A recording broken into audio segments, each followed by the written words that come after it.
ये तस्वीरें हैं रेवाड़ी के सुभाष पार्क की, जहां आंगनबाड़ी वर्कर्स ने अपनी मांगों को लेकर पिछले 52 दिनों से सरकार के खिलाफ अपना धरना प्रदर्शन कर रही है। लेकिन इनकी मांगों को लेकर जब वह विगत 26 जनवरी को रेवाड़ी पहुंची, महिला एवं बाल विकास मंत्री कमलेश ढांडा से मिलने रेस्ट हाउस पहुंची, तो इनका आरोप है कि वहां पहले से मौजूद कोसली के विधायक लक्ष्मण यादव ने मंत्री महोदय से पूरी बात तक नहीं करने दी, जिसके चलते गुस्साई आंगनबाड़ी वर्कर्स ने आज कोसली विधायक लक्ष्मण सिंह यादव का पुतला फूंक कर उनकी शव यात्रा निकाली और चेतावनी दी कि जल्द ही विधायक के खिलाफ पर्चे छपवाकर गांव-गांव चिपकाए जाएंगे और फरवरी माह में उनके खिलाफ महापंचायत भी की जाएगी। इस मौके पर अनहोनी की दृष्टि से प्रशासनिक अमला भी भारी पुलिस बल के साथ मौजूद रहा। 26 जनवरी को माननीय मंत्री महोदय हमारे यहाँ आई थी, श्रीमती कमलेश ढांडा, और हमने प्रशासन से ये अपील की थी कि हमको हमारे वो मंत्री है उनको हम ज्ञापन देना चाहेंगे। प्रशासन ने हमारी अपील को गंभीरता से लिया और कमलेश ढांडा से हमको टाइम दिलाया और कमलेश ढांडा ने कहा कि मैं आंगनबाड़ी डेलीगेट से बात करूंगी।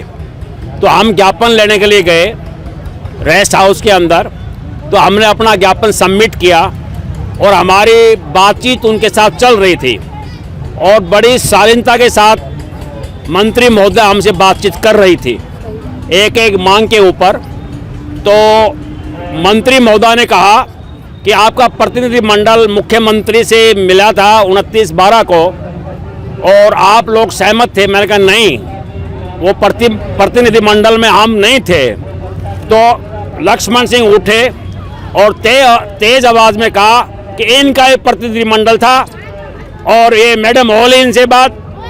मैंने बड़े बहुत ही अपील ढंग से कहा कि आप लोकल विधायक हो, आपसे तो हमारी बातचीत यहाँ होती रहती है, आज तो हम मंत्री महोदय से मिलने के लिए आए हैं, आप हमारी बात इनसे होने दो।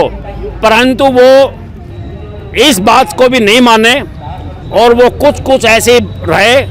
तो मंत्री महोदय से फिर हमने कहा कि आप हमको चंडीगढ़ बुला लो। बोलो ठीक है, और मुख्यमंत्री को मैं आपका ज्ञापन दे दूंगी। हमें ये उम्मीद थी कि मंत्री महोदय जी शालीनता के साथ हमारी खड़ी होकर एक बात के ऊपर चर्चा कर रही है। हमने कहा कि आपने 1 लाख रुपया और 50,000 रुपया वर्कर हेल्पर को रिटायरमेंट पर देने का योजना बनाई है, ये बहुत कम है।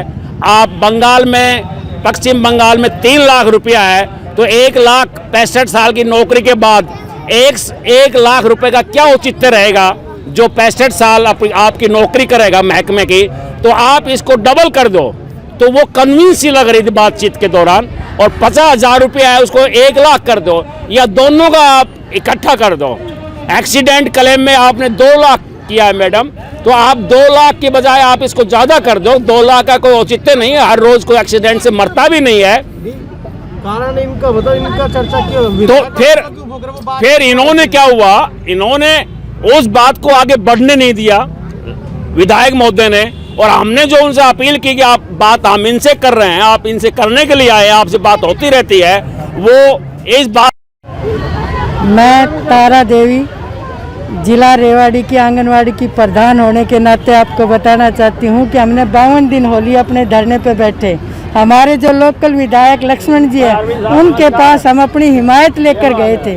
प्रशासन से परमिशन लेकर हम अपनी बाल विकास मंत्री से मिलने गए थे। वहाँ हमें जाकर उन्होंने बजाय हमारी हिमायत करने के हमारी बात काटी। उससे हमारी बहनों में बहुत ज़्यादा रोष है, क्योंकि ये 52 दिन से धरने पे बैठी है। ये तो आप लोग भी देख लो, इतनी बारिश में, ठंड में यहाँ बैठी है। तो उनके पास अपना कुछ लेकर गई थी, तो उन्होंने बीच में टांग अड़ाई। उससे हमारी बहनों में बहुत ज़्यादा रोष है। जब तक वो अपनी बात की माफ़ी नहीं मांगेंगे, जब तक हमारी बहनों का गुस्सा शांत नहीं होगा।